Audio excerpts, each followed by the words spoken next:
Hi, it's Donna from Little Red Hen Fabrics on Etsy, and I just wanted to get back with you on a quilt that I've been working on. And to get started, I'm going to first say this. Have you ever been making a quilt and you were like, I don't want to cut any more of these waist triangles. I want to use all of my fabric when making the quilt. Well, here's your chance. We're going to make a quilt where you have no waist cut-offs. You use all of your fabric.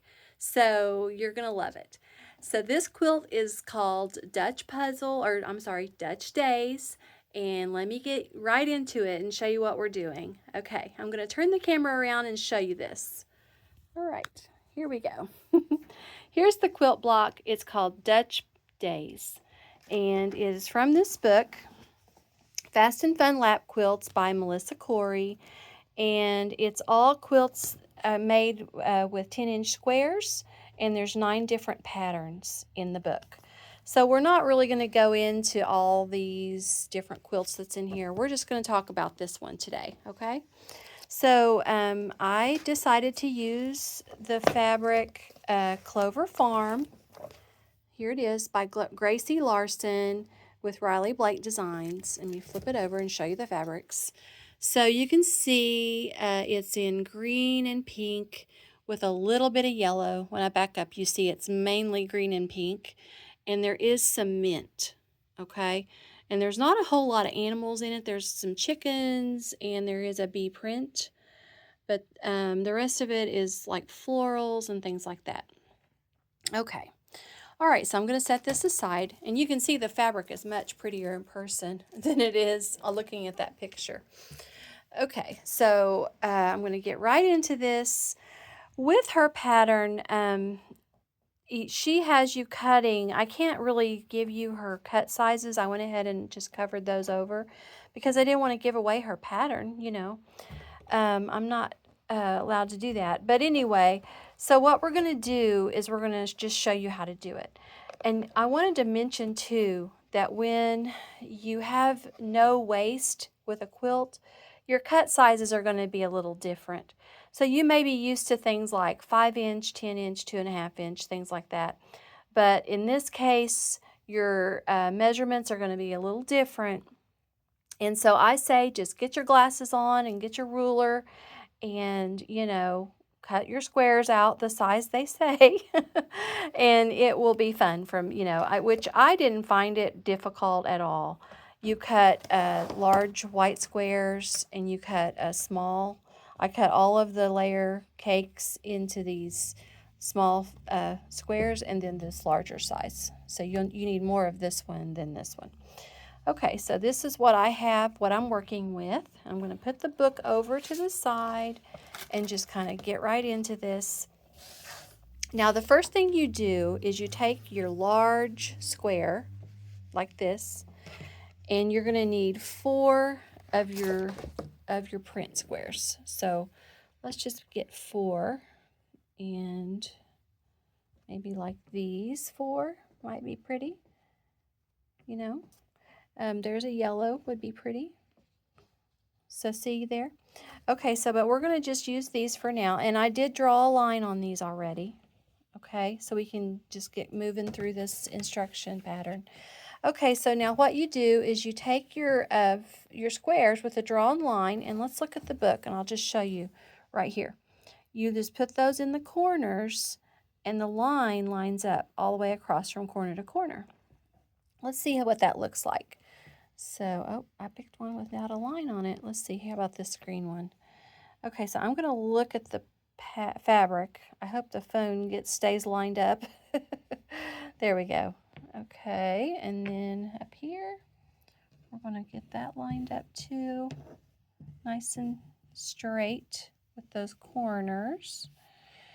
Okay, there we go. And the line should line up. It has been. So I don't know, I might have something a little off somewhere, but every one that I've done so far has lined up. Okay, so, and then I pin on each of these, and then you just sew down either side of the line. And I'm just going to say, from my experience of making flying geese in the past, which I'm sure a lot of people listening today and watching have made them in the past, you want to do a scant 1/4 inch seam with this. So I don't put my presser foot on the outside of that line and go down. I put it just barely over it and go down. So it's just, just a scant 1/4 inch seam. And keep in mind that flying geese are super trimmable. So if they're, they're a little big, you can trim, shave them off a little and make them to the size that you need. Okay, so I'm going to put this away. And I do have one sewn together. I'm going to show it to you. So here's what it looks like sewn together, like that. And then the next step is just to take your pins out and cut it apart. You just cut on the line and cut that apart. And I'll show you what you wind up with. I'm not going to cut because I can't do it one-handed. So there it is on the picture. You just cut that apart. And then over here, let's see, I have two for some reason. Over here I have, this is something else. Well, where are they? I have misplaced my sample. Let me find it. Oh, here they are. Here's my samples right there.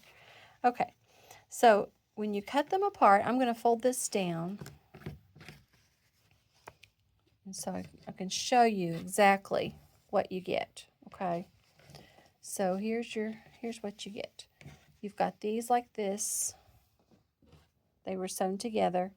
I cut them apart and then I pressed them, and you get this heart-shaped unit like this. So let me flip this one over and show them both to you.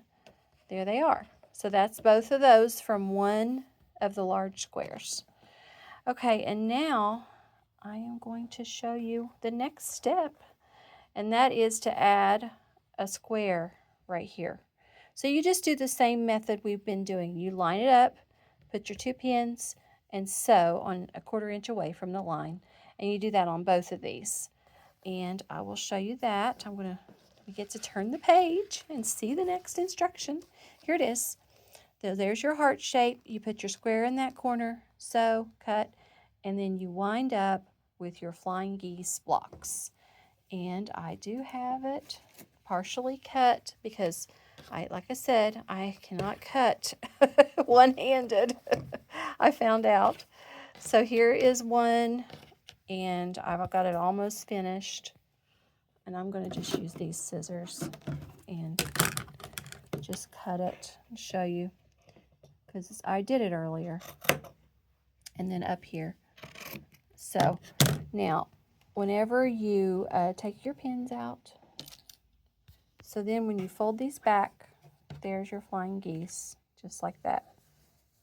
See that? So nice. And when you do both of those heart shapes and you sew squares onto those, cut them both apart, you have 4 flying geese blocks. So the next step is just to press it. And you just press it out away like that. And then, let's see.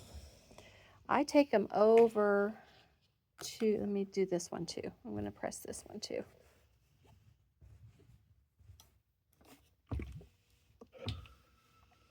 All right.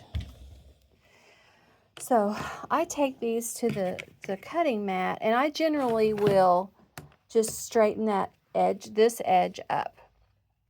And it usually is very straight and the right size. So this ruler is a 4.5 inch ruler, and this is the size, the width that this flying geese is supposed to turn out to be. And you can see that it's a 4.5 inch flying geese. And then I usually take my rotary cutter and go ahead and trim. Sometimes there's a little bit there to trim, otherwise to trim. And see this, how it's not quite going up there, and the rest of it's all lined up really well. That's fine. It's within the seam allowance, so it will be fine. It'll sew right into your quilt, and it won't be crooked, or everything will line up just fine. Okay, so now we've made our flying geese units. Now I'm going to show you the layout, how to sew these together. And I'm just going to show you the pictures, and then we'll go into laying out the whole block, okay? So here's the unit that she has you sew, and she has you take this flying geese block and sew a square to it. So that's the smaller squares that we cut, like these little ones. And you take your, let me get one. You take one of the flying geese, and as she shows, you put the white part at the top like that. And then you pick a, I guess I wouldn't want the chicken because there's a chicken on that one. So, and then you just sew that on right to the end like that. And see, that's this part right here. And then you make this one, which you do have to pay attention to how that's done. So I get this part and see, like this. And I get my square and just sew it right on there like that. See that? So I'm going to, and then what you do after this, let me get back up a little bit so you can see it. There you go. So there's the unit that she has you make, and you make 32 of these, okay? And now when you sew this together, you do have something to match, which is very nice because, oh, you can see my feet, which is very nice because you sew the seam here, and then you just center it on this. And I did put a pin there whenever I did mine, in the same here. So everything, it's nice because you have a standard, you know, you can follow to get your block to come out as it's supposed to. And it really helps when you're making your quilt. Okay, so now I'm going to show you how to lay it out, you know, the rest of the way. Because there's a little bit more to it than just making this, okay? So let me just fold this up. And we're going to put this over on the mat. I'm going to go ahead and put this one that we started with the flying geese up, the square on the side. This one's here, lined up to that, which after you get your seam, then it will line up. And then the same here. Okay, so there's that one. And then you flip it. You have two that you sew together, and you flip. Oh, sorry. Actually, I don't want to say that. That's not right. So you're going to need two of these units to do this, the next step. So basically, here's the unit we just laid out on the table, and you sew a flying geese to the side. And then this is a flipped version of that. Okay? So that's what we're going to do. We're going to lay that on the table. I'm going to move the book a little closer, so I hopefully won't make you dizzy going back and forth. So let me get my squares over here closer. There's our squares. And then let's go ahead and do this. We need a square. Let's put the chicken. And then we need a flying geese unit. Let's see, how about this one? Oh, wait a minute. I'm not laying it out right because see, this makes a square in the middle. And so I'm already running into some problems with it. Let's get, because I want my fabric layout to be pretty as well. Okay. So there we go. And then right here is going to be a flying geese. And I'm looking at them. Maybe this one with the tile block down there. That's pretty. And the chicken and that. Let's see. And then let me move it over. I've got it covered up now with the quilt block that we're sewing. We're pretend sewing. Okay, so we're right here. See, there is this one. And then the next would be a flying geese flipped the other way. So let's flip this one. I don't like those two tile blocks like that. Let's do this one. That's cute. Yeah, that looks good. And then the next step is this, which, see, this would all be sewn already. We're just laying it out I'm just showing you how it looks. So, okay, let's pick out maybe this little bee, or no. Let's see. How about, look at me digging down through here. Okay, this one's not in it. Let's put this little check in between, like that. It's cute. So that's here. And see, then there's a flying geese on the side. So, oh, maybe I shouldn't have picked the check. There we go. Let's change this one. Let's see. I'm looking at them again. Without you. Sorry. Oh, there's my little mat. I lost it. I put a little mat by my sewing machine and I put my little cutoffs on it because it's just, I found it, for me, I like that. It's because fabric sticks to itself so well, as you can see. And I laid my blocks over there when I was trying to get ready and it stuck to the fabric. So, okay, I'm just going to stick this yellow one here. Okay, now let me back up. There it is laid out on the table. So you see how fast that went together. So fast and so fun. So as you can see, you make 16 of those and you've got a nice big quilt. It does take sashing in between. Let me show you that. Let me flip the page, move my little thing. So there's what we did. There it is. And going to the next page. Here we are. So now here is how it goes together. It's sashed. You just put a little sashing as I'm getting ready to start doing that part because I do have 4 blocks done. And I'm just going to do the little sashing strips on the sides. And then at the end, it does not have a post, which I haven't done that in a while. You just put a strip. So I'm going to measure when I get it all sewn together. I'm going to measure it and cut the strip to size. Because sometimes that can be challenging to do that, but I'm excited to do it because I haven't done it in a long time, so keeps it interesting. Okay, so let me turn the camera back around. Okay, so that was Dutch Days quilt.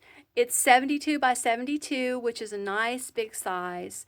And I was thinking you could take the white ones, the white 10-inch squares that you don't use, and maybe make a border on the top and the bottom of the quilt.